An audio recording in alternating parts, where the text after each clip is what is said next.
এক যুবক ও যুবতীর ওপর নির্যাতন, গলায় জুতো ও ঘুঁটের মালা পরিয়ে গ্রাম ঘোরানোর অভিযোগ। সেই ছবি ভাইরাল। ঘটনাটি মালদার কালিয়াচক থানার বামুনগ্রাম মহসিনপুর গ্রাম পঞ্চায়েত এলাকার। ঘটনার পর গুরুতর জখম অবস্থায় যুবক ও যুবতী উদ্ধার করে পুলিশ। ১৯ জনের বিরুদ্ধে অভিযোগ করা হয় কালিয়াচক থানায়। পুলিশ ১১ জনকে গ্রেপ্তার করে। ৮ জন পলাতক রয়েছে, তাদের খোঁজে তল্লাশি শুরু করেছে পুলিশ। মালদার আদালতে সরকারি আইনজীবী দেবজ্যোতি পাল জানান, ঘটনাটি ঘটেছে চলতি মাসের ১২ তারিখে। যুবক ও যুবতী দুইজনই সম্পর্কে স্বামী স্ত্রী। তারা ১ বছর আগে বিবাহ করেছেন। তবে যুবক ও যুবতী দুজনই পূর্বের বিবাহ বিচ্ছেদ হয়েছে। যুবক ফেরিওয়ালার কাজ করেন ঝাড়খণ্ডের রাঁচিতে। যুবতী কালিয়াচকে থাকেন। কয়েক মাস পর কালিয়াচকের স্ত্রীর কাছে আসেন এই যুবক। ১২ তারিখ কালিয়াচকে আসেন। সেই দিন পরকীয়া সন্দেহে এলাকার মাতব্বররা সালিশি সভা করেন। সরকারি আইনজীবী দেবজ্যোতি পাল আরও জানান, একবার সালিশি নয়, ৩ বার সালিশি হয়। সালিশিতে যুবক ও যুবতীর ওপর শারীরিক নির্যাতন করা হয়। শারীরিক অসুস্থতার পরেও চিকিৎসা করানো হয়নি। সেই দিন গোটা রাত তাদের ঘরবন্দি করে রাখা হয়। পরের দিন এলাকার মাতব্বররা যুবক যুবতীকে ন্যাড়া করে গলায় জুতো ও ঘুঁটোর মালা পরিয়ে গ্রাম ঘোরানো হয়। এমন অবস্থায় কালিয়াচক থানার পুলিশ খবর পেয়ে মাতব্বরদের হাত থেকে যুবক যুবতীকে উদ্ধার করে চিকিৎসার জন্য চিকিৎসা কেন্দ্রে পাঠানো হয়। কালিয়াচক থানার পুলিশ ১৯ জনকে এই ঘটনার জন্য অভিযুক্ত করে। তাদের মধ্যে ১১ জনকে গ্রেপ্তার করা হয়। তাদের বিরুদ্ধে খুন করার চেষ্টা, ষড়যন্ত্র সহ একাধিক মামলা করা হয়।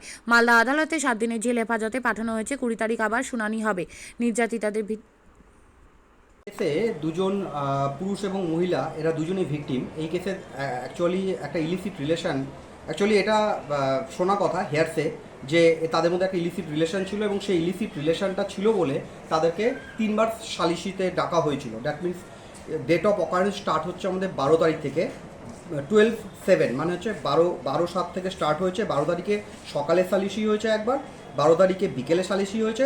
নট দ্যাট, সালিশিতে শুধুমাত্র তাদেরকে যে সেখানেও মারধর করা হয়েছিল। পরবর্তীতে সেই ১২ তারিখ রাতে তাদেরকে একটা বাড়িতে তাদেরকে ডিটেন করে রাখা হয়েছিল। পরবর্তী সকালবেলাতে তাদের ওই বাড়ি থেকে অলরেডি বার করে তাদেরকে মারধর করা হয়েছিল, তাদেরকে গাছে বেঁধে রাখা হয়েছিল। পরবর্তীতে তাদেরকে মাথা ন্যাড়া করে গোটা গ্রামে তাদের জুতোর মালা পরিয়ে ঘোরানো হয়েছিল। পুলিশ ১২ তারিখের ইনসিডেন্ট সম্বন্ধে কোনো কিছু জানতো না, কারণ সালিশিতে প্রচুর রকমের মামলা রেজিস্ট্রেশন হয় এবং সালিশিতে প্রচুর রকমের মামলা ওঠে, কিন্তু সব মামলার ইনফরমেশন পুলিশের কাছে থাকে না।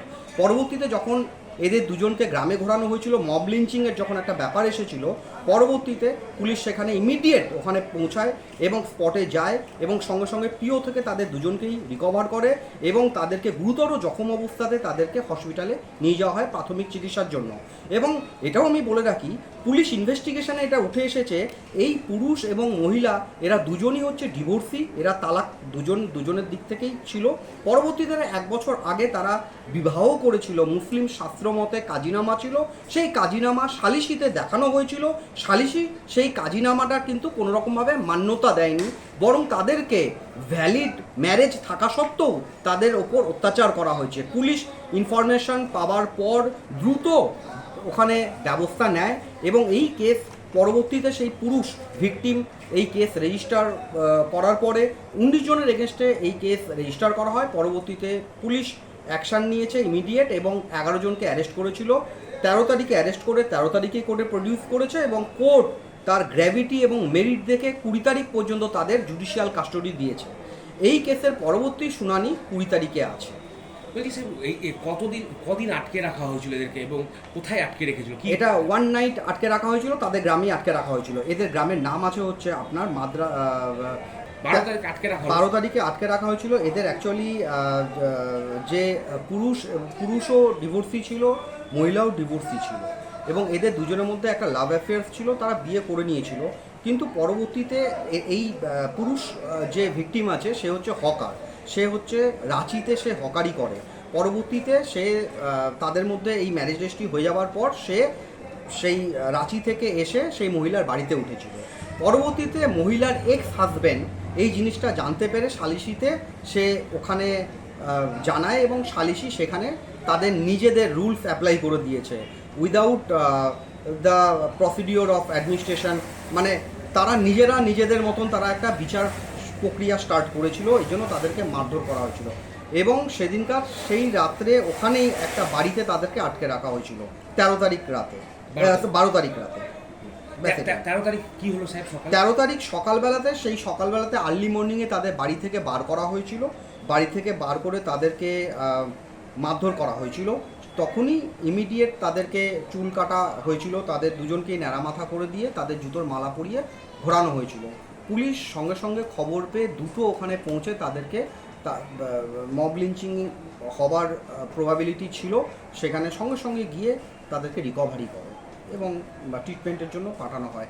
12 তারিখে তাদেরকে প্রচণ্ড মারধর করা হয়েছিল সালিশিতে, কিন্তু 12 তারিখে সালিশি থেকে একটা বাড়িতে তাদেরকে আবদ্ধ করে রাখা হয়েছিল। ইভেন তাদের ব্লিডিং ইঞ্জুরি থাকা সত্ত্বেও তারা ডক্টরকেও কোনো জায়গায় ডক্টরের ব্যবস্থাও করেনি 12 তারিখ রাতে। কতজন গ্রেপ্তার স্যার? এই কেসে 11 জন গ্রেপ্তার হয়েছে। আর ফেরার কতজন স্যার? 8 জন। বলছি যে বাড়িতে আটকে রাখা হয়েছিল সেই বাড়ির মালিক কি গ্রেপ্তার হয়েছে? না, এখনো পর্যন্ত তো গ্রেপ্তার হয়নি। ফেরার এখনো পর্যন্ত ওটা আমাকে দেখতে হবে, বাড়ির মালিকের নাম আমার এখনো পর্যন্ত এখানে আসেনি।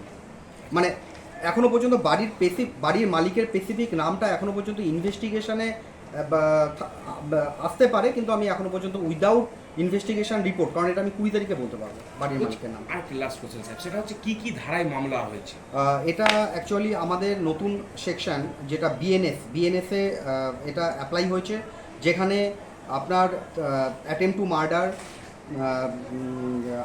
মডেস্টি, তাদেরকে গুরুতর জখম করার জন্য যেসব ধারা আছে, তাদের ডিফামেশন, তাদেরকে চুল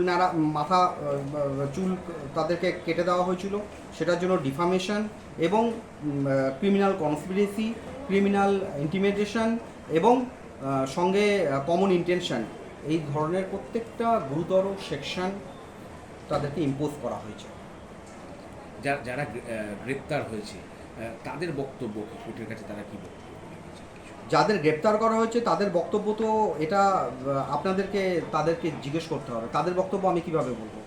আমি ভিকটিমের বক্তব্য বলতে পারি, আমি অ্যাকিউজড পার্সনের বক্তব্য বলতে পারি না, কারণ I have been appointed on behalf of state government, এবং আমি ভিকটিমদের জন্যই যেটুকুন বক্তব্য আমি ভিকটিমদের হয়ে বলতে পারবো, তার কারণ ভিকটিমের ইনভেস্টিগেশনটাই আমি কিন্তু এখানে অলরেডি পাবো। অ্যাকিউজডের বক্তব্য এটা আপনাকে অ্যাকিউজকে জিজ্ঞেস করতে হবে। বলছি কত তারিখ এদের ফরওয়ার্ড করা হয়েছিল কোর্টে এবং কতদিনের জেসি দেওয়া হয়েছে? এদেরকে জেসি 20 তারিখ পর্যন্ত দেওয়া হয়েছে। 13 তারিখে অ্যারেস্ট করা হয়েছে, প্রোডাকশন করা হয়েছে 13 তারিখ, 7 দিনের জেসি দেওয়া হয়েছে। আর কিছু আছে না, ঠিক আছে। আপনি কি জায়গা কিনতে চান? তাহলে আর চিন্তা নেই। 34 নম্বর জাতীয় সড়কের ধারে রায়গঞ্জের নট্টপাড়ায় ঠিক বিপরীতে নিউ উকিলপাড়ায় আজই সুলভ মূল্যে জায়গা কিনুন, গড়ে তুলুন নিজের স্বপ্নের ঘর। তাই আর অপেক্ষা না করে আজই চলে আসুন আমাদের এখানে, দেখে যান জায়গা। মন পছন্দের স্বপ্নের প্রাসাদ গড়ে তুলুন আপনার কেনা এই জায়গায়। তাই আজই যোগাযোগ করুন আমাদের সাথে। আমাদের ফোন নম্বর 8617827851, 6295828881, 8617033767। তাই আর দেরি নয়, আজই আসুন নিজের পছন্দের জায়গা কিনতে। বিয়ে হোক বা যে কোনো অনুষ্ঠান, ছেলেদের আধুনিক মানের পোশাকের বিপুল কালেকশন নিয়ে হাজির গোয়ালপুকুরের সরকার ড্রেসেস। ভালো ব্র্যান্ডের জামা কাপড় নিতে চান? তাহলে আর দেরি কিসের? এক্ষুনি চলে আসুন সরকার ড্রেসেসে। গোয়ালপুকুরের শাহাপুর বাজারে খুলে গেল সরকার ড্রেসেস। ব্র্যান্ডেড জিন্স প্যান্টে রয়েছে কালারের পুরো গ্যারেন্টি। ব্র্যান্ডেড জিন্স প্যান্ট ছাড়াও রয়েছে shirt, T shirt, panjabi, cargo jeans, cotton pant, half pant সহ যাবতীয় পোশাক থাকছে এখানে। সকল প্রকার কেনাকাটায় থাকছে আকর্ষণীয় উপহার। তাই আজই আসুন আমাদের প্রতিষ্ঠানে। আমাদের ঠিকানা সরকার ড্রেসেস, শাহাপুর বাজার, গোয়ালপুকুর, উত্তর দিনাজপুর।